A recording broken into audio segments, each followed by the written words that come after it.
Welcome back to another episode of How Do Artists Make Money? The show where we try to answer the age-old question, how do artists make money? Today I'm joined by Joey Kidney, who's a poet, writer, and published author. Together we reflected on each being content creators for over 10 years now, and how that means pivoting, expanding, contracting, deciding what to focus on and what to stop doing. And in an environment where follows mean less and less, how to respect that core audience that supports you. So with that, let's get into the conversation.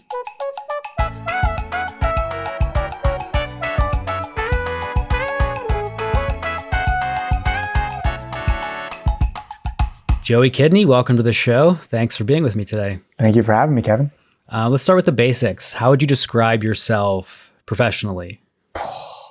I've been doing this for 13 years and there's no description. I feel like I have pivoted many, many times in my life, and I guess I'm a content creator at heart, but now also author. So I guess those two kind of like side by side. And so what kind of work are you doing that's producing income? Oh, I have about I would say like 15 different revenues, right? Because I have about 5 different social accounts that all have different accounts on other platforms. So I have that, and then those all get brand deals and they get revenue from like monetization and stuff. And then I make music, spoken word music. I have a podcast. There's a lot of stuff. There's so many things that I'm thinking about it. I also have a vow writing service, which is fun, that started up in the pandemic. And then I'm also obviously an author. And then that's my newest book just came out. So that's just starting. Yeah, congrats on the latest book. Thank you. What's let's give it a plug. What's the title and where can people find it? Yeah, it's called Just Remember. It's a short form poetry book for like little daily reminders, and it's available anywhere you get books: Amazon, Indigo, Barnes and Noble, all the above. Yeah.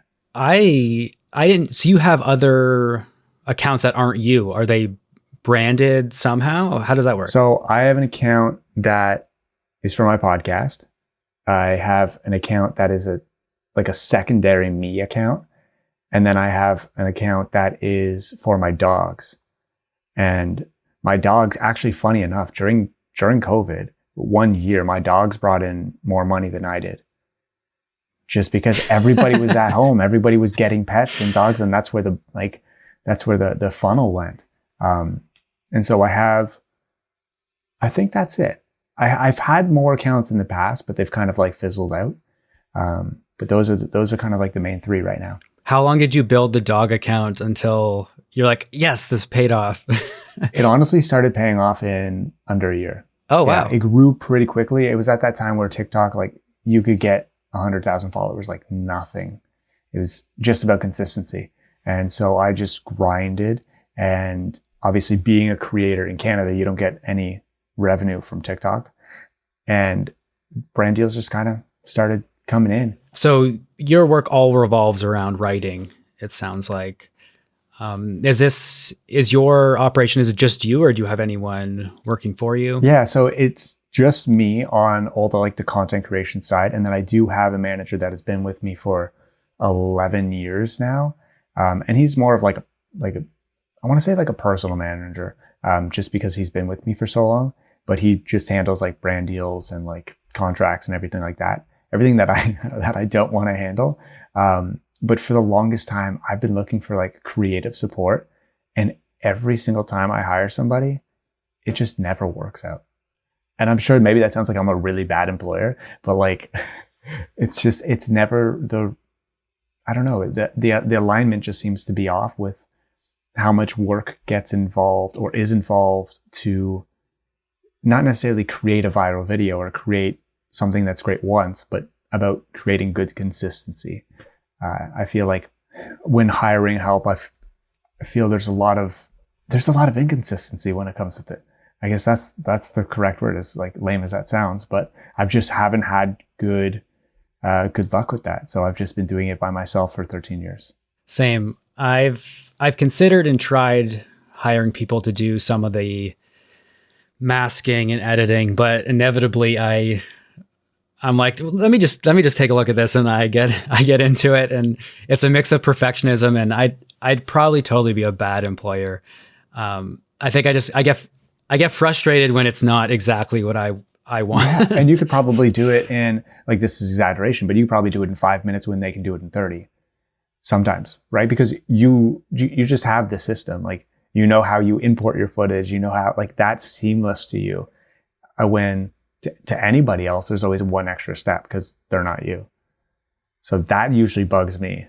Do you think there's an element of, a lot of people hire that stuff out to then spend more time on things so they can grow and grow and grow? Is there an element of, are you just, okay, I don't need to grow any bigger, everything's going well? I think there was a part of me that's like, there's certain platforms where you do need a lot of help with. Like, I feel like YouTube, if you really want to, like, knock that down, you do need help with the consistency and then elevating your content every single time. With TikTok and Instagram, it's really about throwing stuff out there, just every day, every other day, and just getting the numbers up. I love where I am with my growth. I have always been envious of the people that skyrocket with growth, but then I always see them fall really hard when I've been such, like, a gradual exponential growth over the years. And my manager, like, constantly needs to remind me, like, hey, we're doing well. We're like 40% up from last year. And I'm like, but it's not like 150%. And that bugged me at first. But looking back at things, I'm looking at all of these creators, because I've been doing this for so long. I'm looking at all these creators that don't create anymore. They've just disappeared. And I'm like, I'm doing all right. I kind of need that reminder every now and then. And I think there's a seasonality to it where, you know, I have young kids and you're a new father. So, you know, there are times when it's like, okay, I don't need to press the gas as hard right now. Yeah, I always think that, like, when my son was born, I batched a bunch of content. I think I was going to, like, slow down on posting. So then I had about 2 months of content. I started a new TikTok account. I just, like, created more work for myself. What I also love about what we do is that there is the pivot that you have to make, right? Content changes. Like, we went from Vine to then YouTube. Like, that was such a massive jump. And now we're going back to Vine style, which again, but then you have, like, golf content on YouTube. That's like, they're 3-hour-long videos and 1 million people are watching them. You know, so there's just so much room for so many different styles nowadays. And there's a lot of competition. And I find that's very difficult to find where you land and not getting distracted by what's going on. Like, I always tell anybody that's, like, wanting to be a creator, I always tell them, like, you have to make the content that you love, not the content that you just enjoy watching. Yeah, I think that strength to keep going and to outlast everyone is probably the key to it all. Yeah, I mean, I was 16 years old. I was making videos about, like, just guys and girls, like, dating and stuff, and not knowing anything. I was just trying to be, like, a cute young boy, and it worked at the time.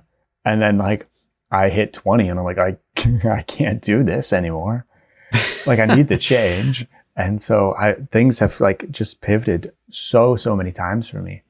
And I used to think that was kind of a negative on my end. And then now looking back at it, I'm like, okay, well, I didn't necessarily quit, but I completely changed this one thing and I started something new, and I've built it up again. And then that'll probably slow down, and then I'm going to build something else up again. With all those streams of income, I'm curious how they roughly break down in percentages. Yeah, I would say brand deals is probably the top. And I feel like majority of creators will say that. And there's years where brand deals aren't very existent. Like, they just kind of disappeared. Like, there was one year, and again, like, I feel like the years of COVID, everything was just so unpredictable. One year I made the most money I've ever made in 1 year. And then the next I made like $0 from the platform that I was making all this money on. And it was just so different. So I would say brand deals overall over my entire career, that's been number one for sure.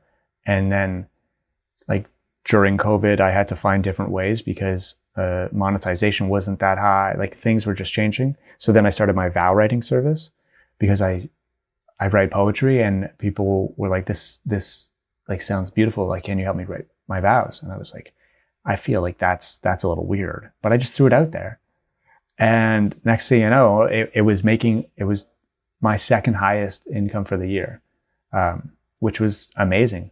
And it's a nice little thing that I can do on the side. Again, like a nice little pivot where if I'm getting like kind of stressed or down with the content that I'm making, this is something I can do on the side. But the only way I get any like submissions for that is I have to post about it. So I don't do any like ads or anything. It's just me on that front too. It's interesting that you said you doubted it as a viable service. And I've heard this from a lot of creators, is that their most successful products weren't obvious and weren't the first thing they thought of. They had to like make a handful of failed products or services to kind of find their way and let the market tell them what would work. Yeah. Is that how you found that? For sure. I mean, I just was throwing it out there. I had one person ask and I was like, okay, well, the way that I need to process this payment or get their information, I should probably make like a Google form or something. So I made a website and just put a form in it. It fills out a Google form. And then the payment was processed through like PayPal. Like they had to like choose the amount that they were going to send me. Like it was not perfect, but it worked. And that worked for 2-3 years. And I've written over maybe 150 vows for people. And it's just, I didn't think that was going to happen. I've written eulogies, like I'm just writing for people. And it's so like, I sound so nonchalant about it, but I absolutely love it because I'm able to like just hear my fans' lives and just, it's so cool to like see how so many different people are in love with different people. Like I'm able to like see behind the curtain and it's really neat. But in terms of like the like things that are failing, I would call this a big fail. You know how everyone's starting a community? Yeah. Yeah. I took that approach and I was like, okay, I need to just do what everybody else is doing and I need to start this community. And my whole idea behind it was I want to create a space where people can feel okay to talk about whatever they want to talk about. And sometimes it's not about like paying for a therapist because not everybody can afford that. Sometimes we just need like more the community aspect just to talk with each other. And I went too big too fast. So I was trying to get, 300 people in this community and I was trying to grow it and have all of these different aspects they could have fun with and like different things. And all I really wanted to do was sit down and like launch my roundtables where I sit down with 8 people and we just do like a weekly conversation because like that's what's actually going to help people. And I was trying to just get 300 people in a group chat essentially, and it failed. It's still active right now. It's still making money, but I wouldn't call it successful. So have you kind of scaled back on that and just let it cook and build naturally? Yeah, like I haven't. It never got to the point where I promoted it. I kind of promoted it like I reached out to certain fans that I knew that have been a fan for a really, really long time. And I sent them out to the invite first. And so people are in it. People are chatting, but it didn't work out the way that I wanted it to. And finding the right platform was very difficult to do that. And I'm like, I want to go back to square one and make it 10 times simpler. What platform are you hosting that on? That was on Mighty Networks. Yeah, I've debated community stuff, and I've always ended up thinking I don't have the time to keep this going. Yeah. If I get a job because I have to spend a month, noodling around in production, I'll inevitably end up somehow abandoning the community. Yeah. So I couldn't commit to it, but I've looked at all those platforms. I mean, it is a lot of work, and that was the other thing is that because I was creating this safe space for people, and I'm the common denominator, a lot of people were coming to me, and that wasn't necessarily the idea for the space. It was to go to each other and just kind of like throw things out there. And it just required too much of my time. And especially having a baby 3 months ago, that time was already being acquired. Okay, I'm curious. You don't have to answer this, but how do you price out a brand deal if you're taking a month to shoot it? I typically don't I don't know if I consider the time aspect of it, like X dollars equals X hours. That's kind of more of the traditional production world. I think I say we as in me and my agent, he typically takes the lead on these conversations, is that we've just like what we've previously done deals for. We've thought of it like what it takes for me to block that month out and not be able to take anything else. So like, what's the number that will get me to do that, basically? That makes sense, right? Because you're just solely going to focus on that. And I think that would make a brand really excited because you're different when they're hiring 100 micro creators to make videos that they can make in 15 minutes. They're hiring you and you're taking a month and you're like, this is the only thing I care about right now. That must make a brand really excited. Yeah, it gets me excited. And there's also a lot of weight to it in that I hope it delivers all that effort. Oh, it does every single time, man. You do such a good job with what you do. Like, how does it feel? Did you ever like play? Because I see a lot of these. Did you ever play with Lego as a kid? Oh yeah, all the time. Any kind of building toy I was really into. And now you're working for them. Does that not like blow your like childhood mind? Yeah, it's funny when they ship me product for a job and I have to like sneak it past my kids into the basement studio. That's awesome. Oh, that's amazing. Good for you. Thank you. I'm curious about the publishing world. That's something I've loosely looked into and started navigating. There's like self-publishing, hybrid, traditional. Mm-hmm. What's kind of top level the way you're publishing your books? Okay, this is very interesting. So 7 years ago, I published my first book. I self-published my first book.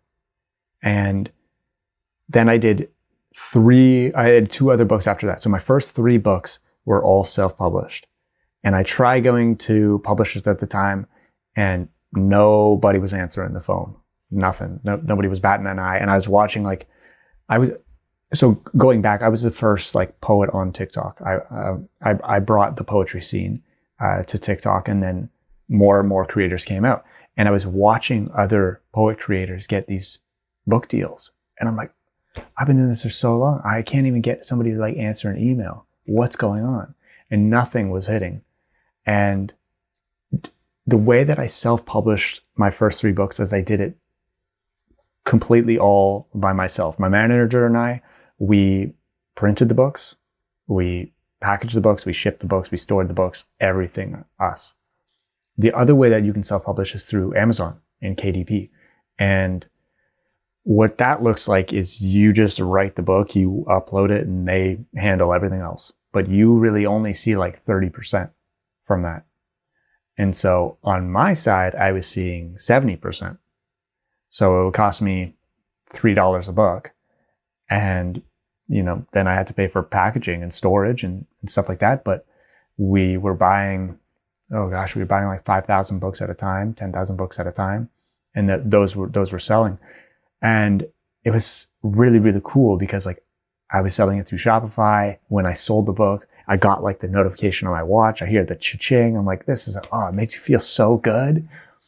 And like, then I would have to like go downstairs and like package these books. And you would think that I would be doing it.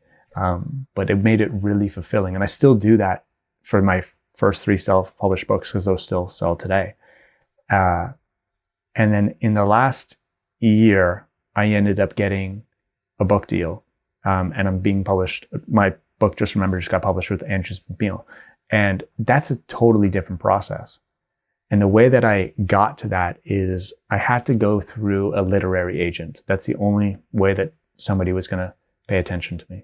From what I've loosely looked into, it is the biggest hurdles are the percentage of each sale that you get versus what the publisher is promising to do. So, if you self-publish and get a lot per book, then you might not ever be in stores and it's up to you to just keep promoting it. Versus if a publisher says, we'll get it in every bookstore in the country, but then you're only seeing 5-10% of every sale. So it's that delicate balance of how much reach you want versus percentage of sale. Well, that's it. And so publishing a book is not about profit. It's about publicity. It's about having your name on a shelf. And that's really it. And so that is actually something that I was looking for, because I wanted my stamp of like approval. This guy is an author, because I needed that. Well, you kind of need to go traditional in a sense to make it in an industry. And so I'm still doing the self-published stuff. I still sell my books. But what's really tough for me is that when I sell a Just Remember book, I don't get the notification on my watch. I don't ship anything out. I don't touch it. I don't even know that it's being sold. I don't get told reports until I only get my reports twice a year to know that if I'm selling books. And so this was a struggle for me, because it came out September 30th, and I messaged my agent. I was like, okay, like, is it selling? And they were like, we don't know yet. I'm like, what? It's like charting on Amazon. It's number 1 on Amazon. Is it selling? They're like, I guess so. I say, what? I need to know if this is working or not. And it's just, it's a different process. And I feel like, but maybe that's just because I come from the self-published world. And it's so different from the social media world of likes and notifications. Yeah. It's instant gratification, right? To not see it. Yeah. Yeah. Would you ever that's publish? Really interesting. I've been slowly looking into it. I have an idea for an animation related book. But yeah, I've been emailing my agent. I've been emailing a ton of publishers and looking into things. We haven't found the right fit yet. We have some interest in the hybrid world, but that means I have to front the production money, right? Which is quite a bit. So yeah, the hybrid is like, it's that you get the kind of you get like 90% ownership, and they distribute, but you have to upfront the cost of editing and getting the prints made and all that. So it's a big investment. So to hear you say that publishing a book is more about publicity than profit, I'm already thinking, okay, maybe I shouldn't upfront tens of thousands of dollars to get a book made. I would say that if you have tens of thousands of dollars to make a book, just do it yourself. Here's the con though. The bad thing is that if you ever want to be published in the future, they can see those numbers, and doing self-publish, you might not have the same amount of sales because you don't have a powerhouse of a publishing house behind you. And so if those sales are low, the odds of you getting a published book deal later on are a little bit lower. And so, I mean, that's what my agent advised me. They're like, we encourage people not to self-publish unless they're going to blow it out of the water. And how does social media audience play into that? Because everyone I speak to, they're like, I have 5-6 million followers, but the people who would actually buy from me are such a small percentage of that. So you think you have all this reach, and you'll just, one share of the book and they start flying off the shelves. I mean, it used to be like that. I used to be able to post one Instagram story and things would just sell, and I wouldn't have to do anything else. But now there's no subscriptions anymore. There's no followers. I feel like that's dead. It's just algorithm. And so when you promote something, I have to promote something about 15 times for it to sell. I don't have that cult following. I still have to build it. But I know there's people like, I don't know, mainstream media, A-list celebrities, they could probably post once, but I guarantee you there's products that don't sell for them. So in that light, do you find a lot of value in having a core community somewhere, like whether it's a broadcast channel or a Discord group or like something smaller with a more dedicated audience? Yeah. Well, I come from a world where I used to do social media tours, and I did that for 3 years straight. And so I did about like 85 shows where I would go and meet fans. And that following has kind of like stuck with me. And where they are now is actually through my Shopify, because they've purchased merch from me in the past years. So it's not just in a broadcast channel or in a group chat or anything. They're just lingering in the background as like a really, really core follower. And what I've noticed is they don't like all the noise. So as I've gotten bigger on social media, I find that my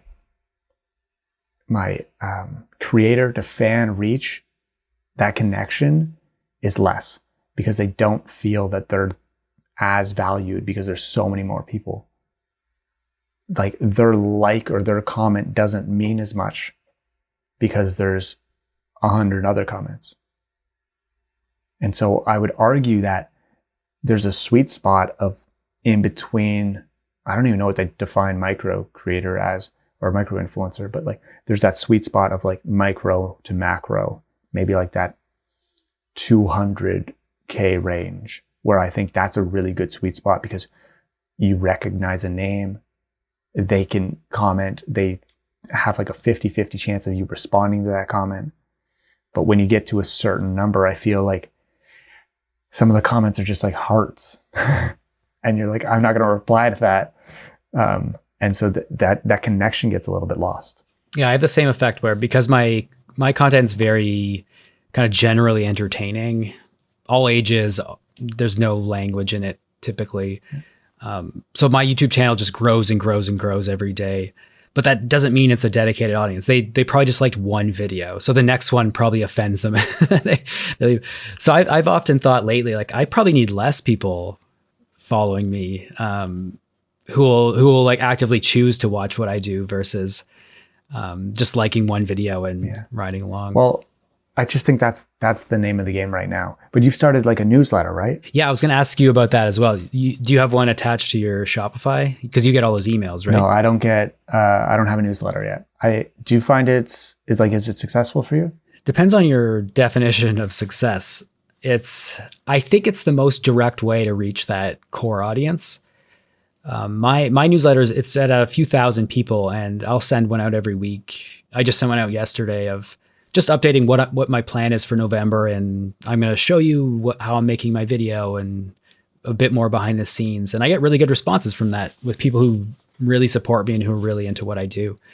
And I think of all the people I've talked to so far on this show, they're all saying, do a newsletter. It's super important. Because that relationship will never go away. They'll always have that email. You can always reach them somehow. Yeah. I mean, I would say that's successful to have 1,000 people care about how you're doing what you do. That's successful. Yeah. And I think the first stage of that newsletter was I need to grow it and grow it and grow it and get sponsors. And then I've slowly transitioned to let's not make it about that. So do you make any money from it? No, I lose money because I have to pay for the service as it grows. But it is that way to directly reach that core audience. And, it pops up in their inbox and they see it versus, I got to reach them through broadcast channel, or I have to reach them through. There's too many things. There's too many things now. Now, would you ever do it like a course? I have a stop motion class and like a shorts course. I'm fine with that. Those are just set and forget. I make a percentage off the sales. I've debated doing more social media stuff, but I lose interest because social media is always changing. There's no rules. There's no right or wrong. That's the thing. This show was my way of doing something where I was like, I can get information to young artists for free. There's no cost to it. That's amazing. And we'll see what it grows into. Yeah. Yeah. I mean, I had a podcast. I guess I have a podcast, and I haven't posted on it since my son's been born. But I've been running that for 7 years, and it's always just something that I've like never really taken seriously. And because I think, so I'm managing like these like 9 accounts, social media accounts. And then I have like the music, the podcast, the writing the books in the background, all of these, the vows, all of these things. I'm like, I can't focus I can't be good at anything. I can be like okay at everything. That's why I've actually like the one person that I had a really successful time with, I hired a virtual assistant and she was amazing, but she was so good that she moved on because she just was like, I can do better now. And I'm like, I'm so happy for you, but so sad. It felt like a breakup. Oh my gosh. It took me weeks to get over it. And if there was like one person that I would like love to hire, it'd be more of like I guess the title would be like a creative director. I don't need somebody to answer an email for me. I don't get that many emails. And I do have my manager, and I don't need somebody to like filter through my DMs. Listen, creators look at their DMs. Any famous person, whatever, every person looks at their DMs, and they can take the seconds to respond, you know? So I don't need that. And that's what I feel like a lot of help and assistance are trying to offer. And I think that's such like a bare minimum to a creator that is trying to do really well at everything.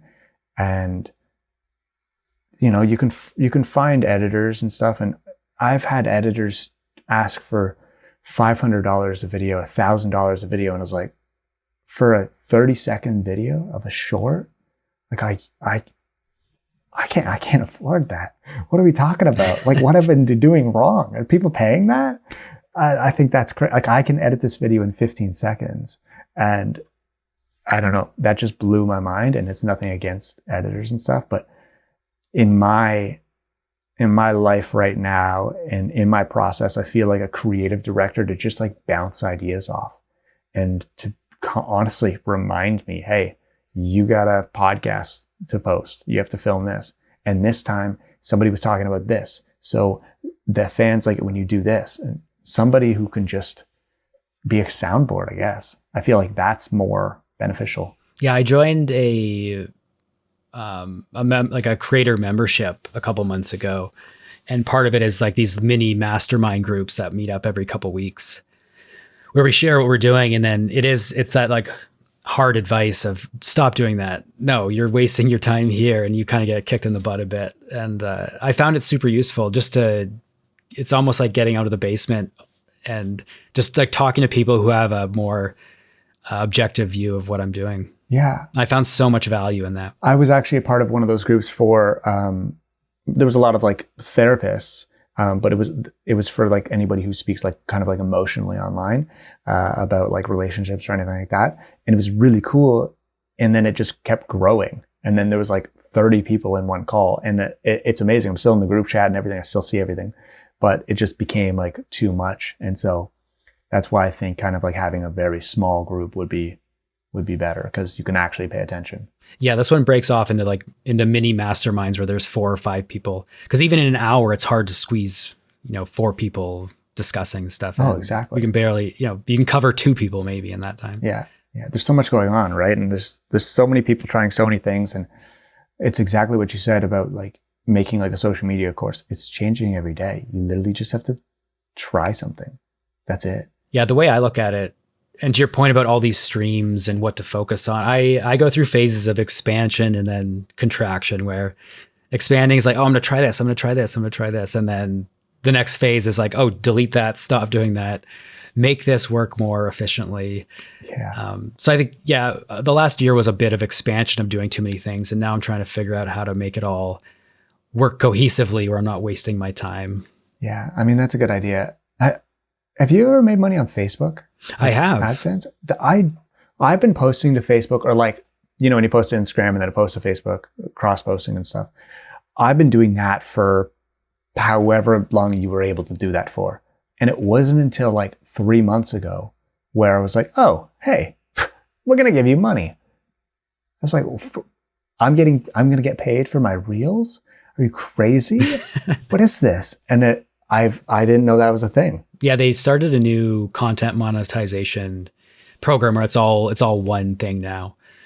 I think, my 10-year video that I posted last month, I think it made like $1,200 or something just off that one video. On Facebook. So every once in a while, it's a check from Facebook. Yeah. Yeah, and it's so random. And I have like, I don't know, I have like 2 accounts. One of them is like, we're going to send you $12. And I'm like, yeah. And then the other one is like, I think I got like $1,000 and I didn't even know I was making any money. And so I was like, wait a second, this is a new thing. And then now I'm like so hyper focused. I'm like, let's make this work. because my content just doesn't perform on YouTube. I have to change it in order for it to work. But yeah. So one strategy I've done on Facebook is I've basically listed out, because I have so many videos now, I've listed out like 50 of my best videos. And every week I'll just post the next one on the list onto Facebook. And then just think of it like, oh, every year I'll just loop through that cycle and they'll just keep hitting. Genius. So I definitely just go back catalog on if it's making money right now, just go for it. Yeah, that's actually what I did today. Today I was like, all right, let's go to my camera roll, scroll. I was like, that video looks like it did well. And then I just post that. Yeah, it's a whole different audience of people that I've never seen. It's an older audience. I'm curious with your vow writing, now that you can just pop out vows, do you feel is that taking away business, or is it the vows that are generated just no good because it's so generic? I'll be honest. I've tried. Like I was like, okay. I even made videos about me like competing against AI to write a better vow. It is so ingenuine and inhuman, and it just misses. Okay, the thing that I like to focus on with vows is, and I'm not even married, but I've been to my fair share of weddings, and I'm like, okay, this is what I like, this is what I don't like. And it's about how you say it. And you have to understand that people are going to be nervous and scared and trip on words. And AI just throws out these generic terms, but also like really long sentences. And I'm like, this doesn't work. And so there is a way, like, so my forum right now, it goes through, does go through AI to like highlight the key points. Because some people, it does that for certain ones, anyone that's like over like 800 words, because some people write me a novel and then some people write like, hey, I just want vows. And I'm like, yeah, what's your partner's name? Like, I need something. But like other people give me every single detail, and that's beautiful and that's amazing. But when I have like 10 of them to do, it's really hard to like stay focused on one thing when there's so much chatter, and it's beautiful. But so that's what I use AI with, just to like get the key points. But when it comes to writing, like, it's so bad, and I also don't want to do that because I want to write them because that's the service they're paying for. That's good to hear that it's bad at it. Oh, it's so bad. That gives me hope. Yeah. One final question. What is your biggest goal right now for the future, and what are you doing to get there? Yeah, I am currently writing another book right now. It's funny. At the time I was pitching this one book that I had a book proposal, and I was going to publishers, and I was pitching this one. It got shut down by every publisher. They just didn't love the idea. And on the calls with these agents, they were like, we like the idea, but maybe if we did it this way. And I ended up actually walking away with 2 separate book deals. So I have one with poetry and then one with self-help. So I'm writing my self-help one right now. And so that's been my main focus in the background. That's due in 1 month. So yeah. The first draft of the book? So I'm grinding right now. And so that's been my main focus, alongside promoting the other book. And I didn't make a New York Times bestseller. That's insanely hard to do. But it's so cool to see it on shelves. And so now I'll be doing more book tours and book events, and getting back to creating that core audience where I can actually go and meet people and have fans again, have supporters again, rather than just viral content and sound bites. That's good wisdom. I wish you luck on the book writing process and the release and everything coming up. Thank you. As always, thanks for tuning in. If you like what you hear, give us a like and a follow. And if you're up for it, give us a rating. We really appreciate it. I'll see you in the next episode.